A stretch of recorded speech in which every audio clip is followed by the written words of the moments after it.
Hello, everyone. Thank you for joining me today. We're going to be discussing the Kybalion. Kybalion is a book focused solely on the seven natural laws, also known as the seven universal laws. And these laws are the foundation of all life in the universe as we know it. And this book is the modern day or the current source of this ancestral knowledge that is compiled in the Kybalion. Whenever I discuss law issues or anybody who's willing to learn about law or discharging or settling debts or matters of commercial and financial law, who really wants to go deep into it, I always say you must study the Kybalion. And they'll look at it and they don't see the relevance. But I can tell you that because this book gives you a firm perspective of what the universe is and what life is, all of our experiences can be explained based on the Kybalion. And those people who are able to master this knowledge are able to achieve whatever it is they want to achieve.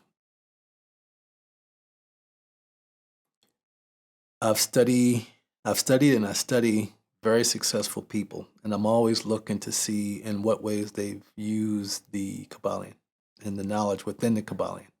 Not necessarily the Kybalion, but this ancient knowledge that nobody knows how old it is. Hundreds of thousands of years old. And when I study billionaires, anybody successful, it's obvious that they either consciously or unconsciously are using natural law to achieve their success. And I recommend anybody who's on the path to greatness consciously, I recommend starting with this book. There are other ancient philosophies that also come into play, the 12 disciplines, the cosmic laws. There are other things that come into discipline, but this book is a good starting place. It is the basis of all world religion, spirituality, science, philosophy. It's all this. The knowledge is all rooted in the book, and the seven natural laws that this book discusses and focuses on. Okay? The Kybalion, a study of the Hermetic philosophy of ancient Egypt and Greece. Now, what we should not do is assume that this knowledge came out of ancient Egypt and Greece, because it existed before there was a word Egypt or a word Greece. This knowledge is very, very old. And we must be careful with pinning this on this one location, pinning this knowledge as being sourced in this one location, because you find in the art and in the architecture of ancient people all over the world that they also had this knowledge that's contained in this book. And when you have studied this as long as I have, which is 21 years, you start to realize that the Kybalion is just covering the surface. It's just scratching the surface of the knowledge. It's a good introductory book, but you'll soon see that it goes deeper than what they are addressing here. Okay, so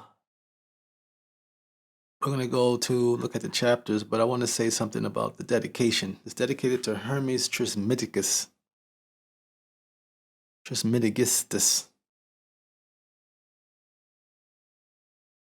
Who the ancient Egyptians say was the great master of masters. So the ancients, this Hermes Trismegistus is in Greek. It's a Greek name.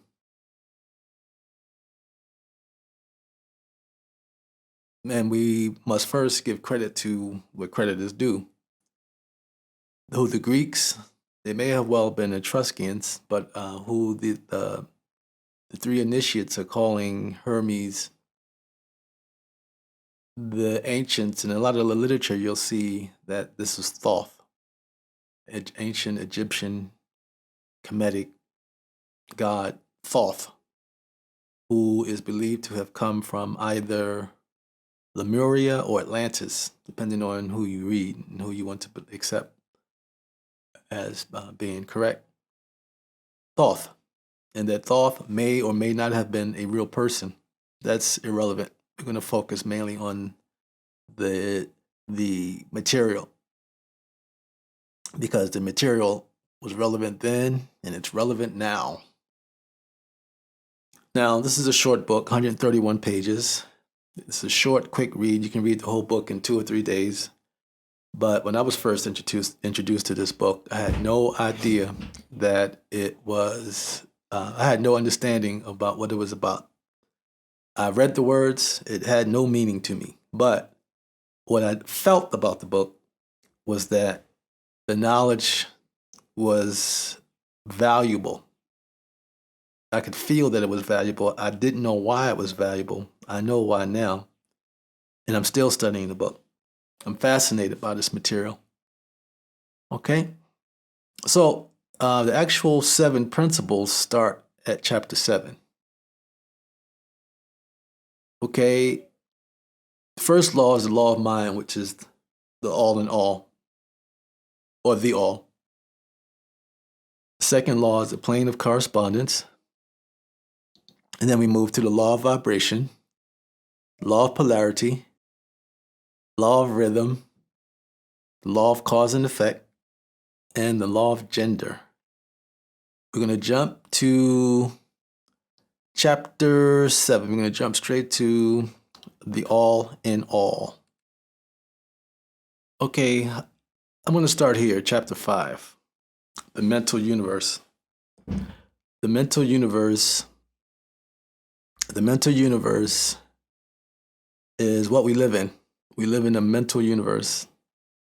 Now, you can see here, the all is spirit, but what is spirit? This question cannot be answered for the reason that its definition is practically that of the all, which cannot be explained or defined. Spirit is simply a name that men give to the highest conception of infinite living mind. It means the real essence. It means the living mind, as much superior to life and mind as we know them, as the latter are superior to mechanical energy and matter. Okay, mind is superior to things we can see and touch. The real essence of the universe is mind. The first law of the universe is the law of mind.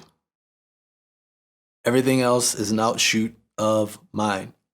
Now I'm going to go deeper into each of the laws in a separate video. Right now, I just want to do an overview of each of the laws to kind of spark your interest. And then we can move forward. And the reason I'm doing this video is because I often recommend this book to explain some of the successes that I've had. And people always, generally, I can't say always, generally people say they didn't understand the book. I understand because I didn't understand the book when I first was introduced to it.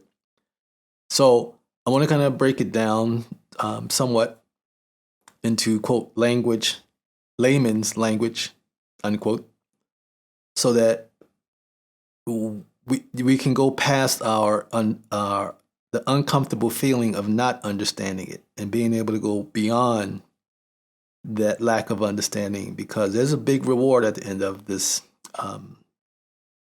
Well, I can't say at the end of the study of this material because there is no end. I've been looking at it for 21 years and there's no apparent end in sight. Every day I learn something new about these laws. Okay, so that's the first thing that we must accept, that what is real is mind. And as we've been trained to look at what is real as things that we can see and touch. Our ancestors, our ancient ancestors say, and it's obvious to anyone who really looks at this, that the only thing that is mind. You cannot have the physical without mind. Okay? So let's jump to Okay, just a little bit. Chapter 7, the all in all. With a lot of the world religions, which attribute the superior being God, the creator, there's different names for the supremeness of mind. And the Kybalion, they chose to call that which some call God, the creator, the essence, living mind. They call it the all in all. We can say that all that is represented in the all. So everything is the all, has to be. For there can be nothing separate from the all. They do this in this book. They do a really good job of explaining that in esoteric terms. So I don't think anyone will have anyone who believes in a higher power or a God or a creator or the all. You'll enjoy this topic. This Hermetic maxim is concealed one of the greatest philosophical, scientific, and religious truths, the all in all. The universe is mental, held in the mind of the all. This is definitely ancestral stuff here. Okay, this is not new. This is not the initiates. This is not just ancient Egypt and Greece. This is ancient beyond ancient Egypt and Greece.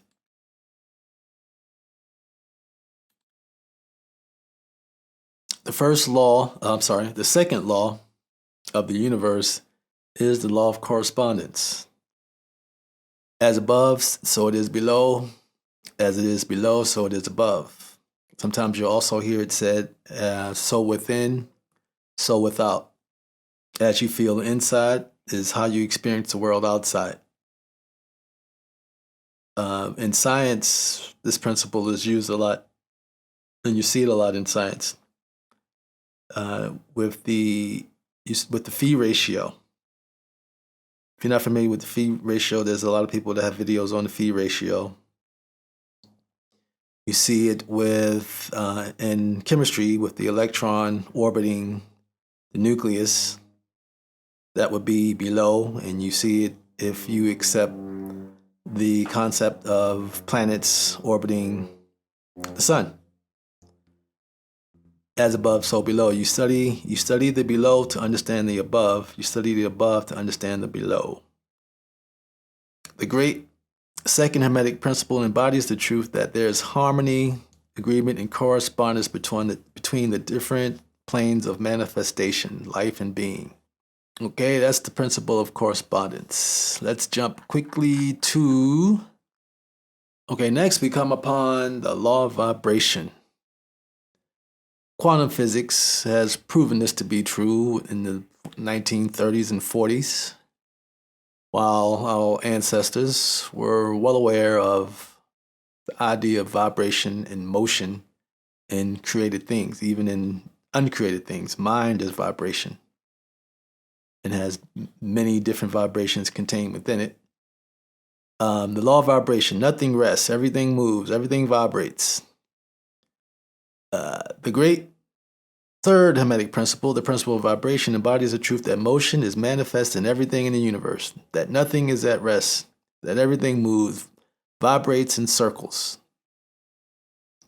This one's not a difficult principle to accept. As I said, science has accepted this in the 1930s. We use it. It's even used in general social slang lingo. Yeah, I'm vibing with you. Your vibration is congruent with my vibration. Okay, vibration is not a difficult concept to accept, and is pretty generally known to be a fact of science, a fact of life. Light is a vibration.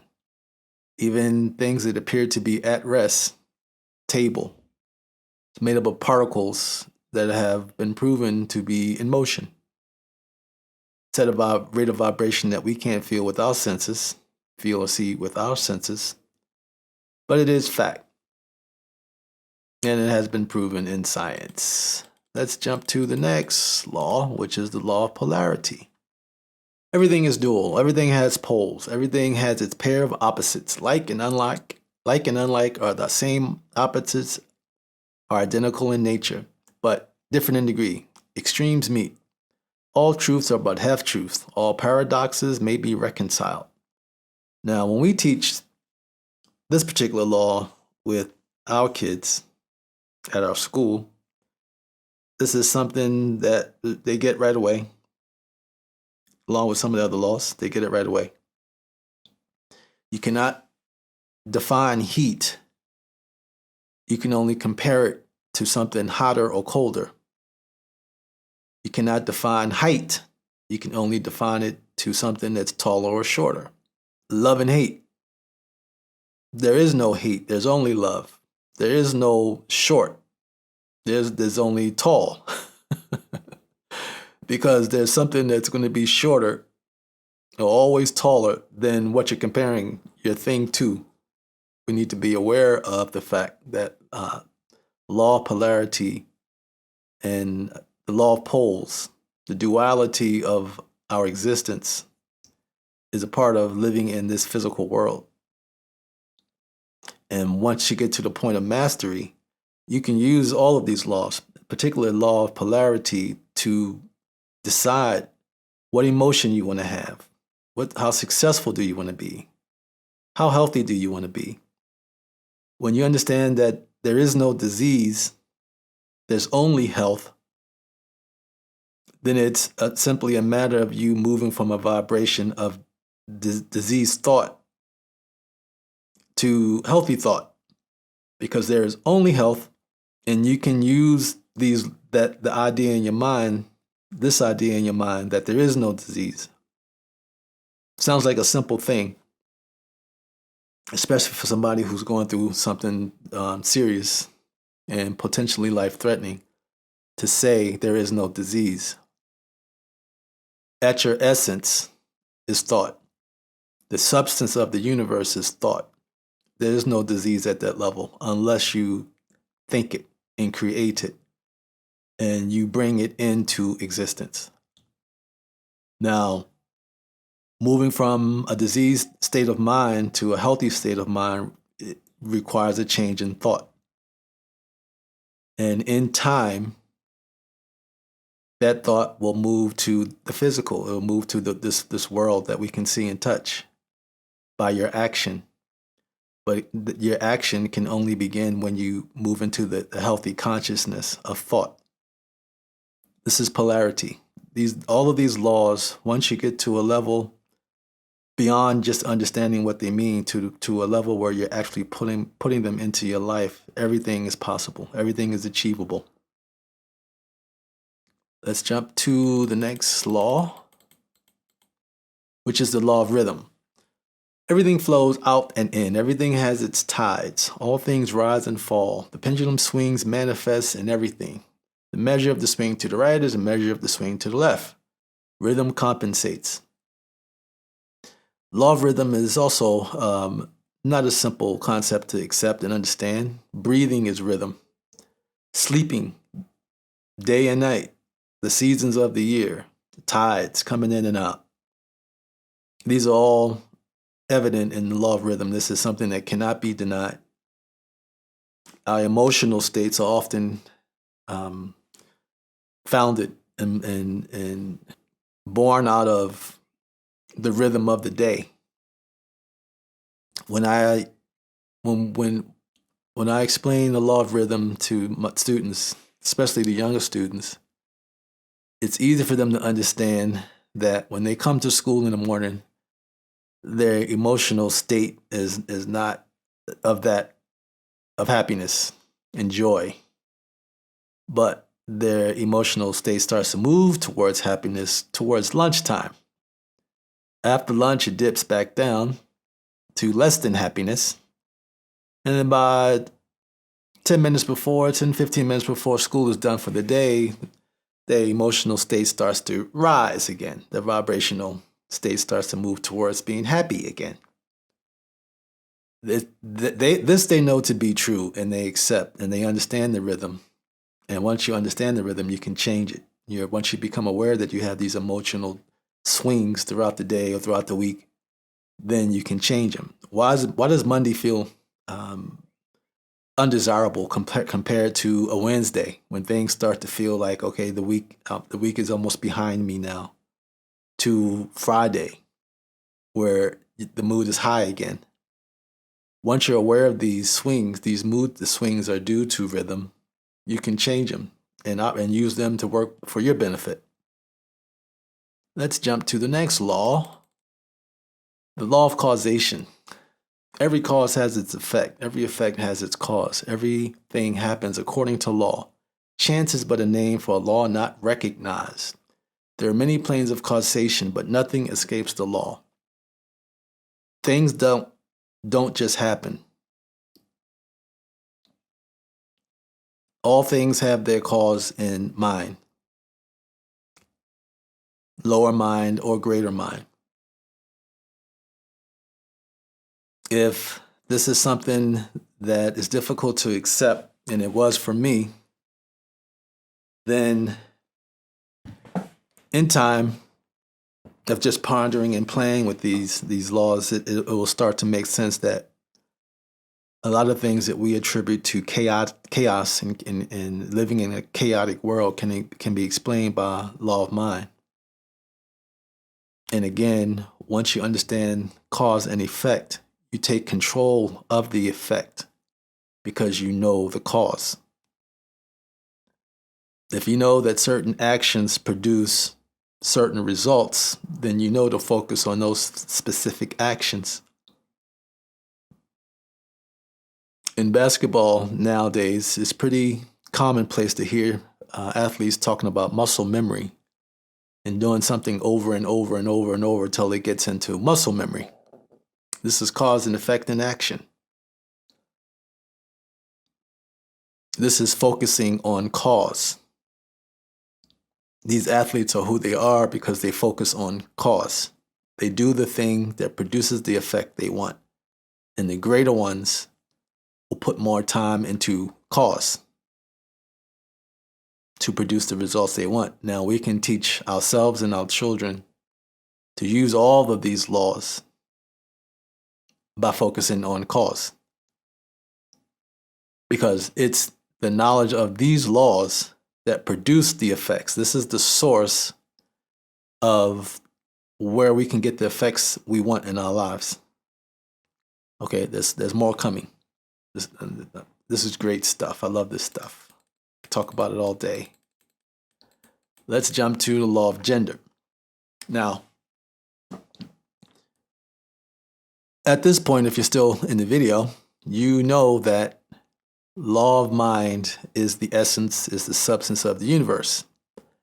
You also know that that's the cause of everything that we call life in the physical world. There's a period of time before a thought can move from the thought world to the physical world. There's a period of time between when an egg is fertilized, the female's egg is fertilized with the male sperm. There's a period of time before the baby is born.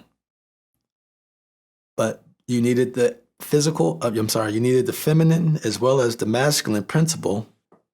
You needed the masculine and feminine principle to fertilize the seed and bring that seed into the physical world.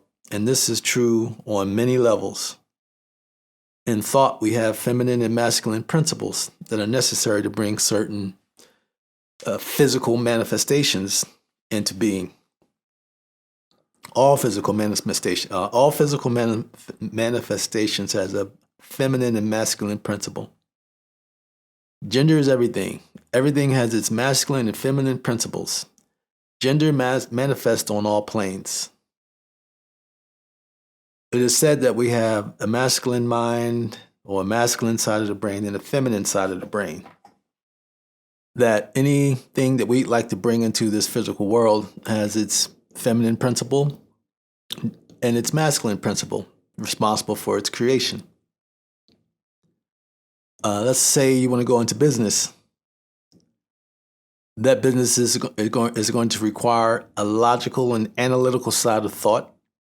And it's also going to require a creative and feeling side of thought in order to bring that principle into the physical manifestation.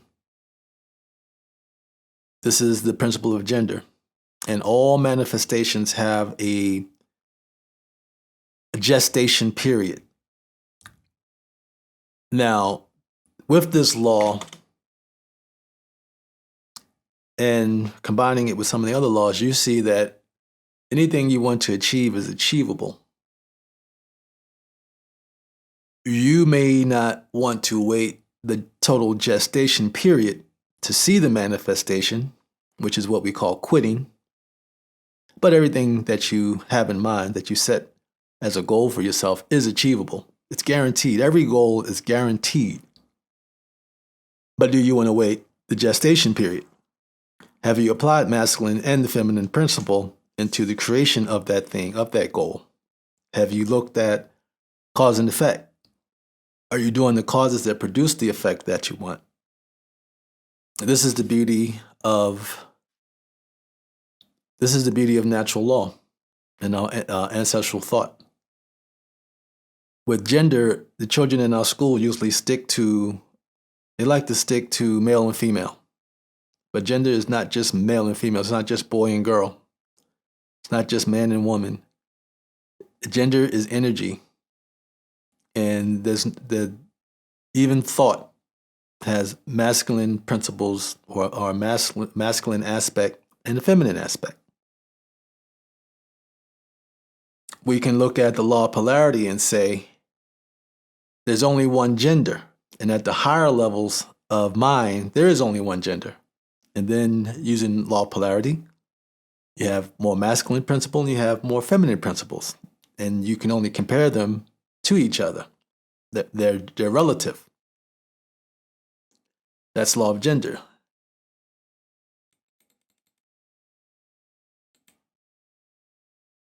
Okay, and in this chapter, they dig into that. So now, that's all I want to talk about in this video. I want to try to keep it somewhat short. So that's all I'm going to go into for today. In a later video, I will go deeper into each of the laws. I'll spend a video, maybe 15, 20 minutes on each law. I recommend now that you get a copy of the Kybalion, either buy it or find it online in PDF, and start looking through it.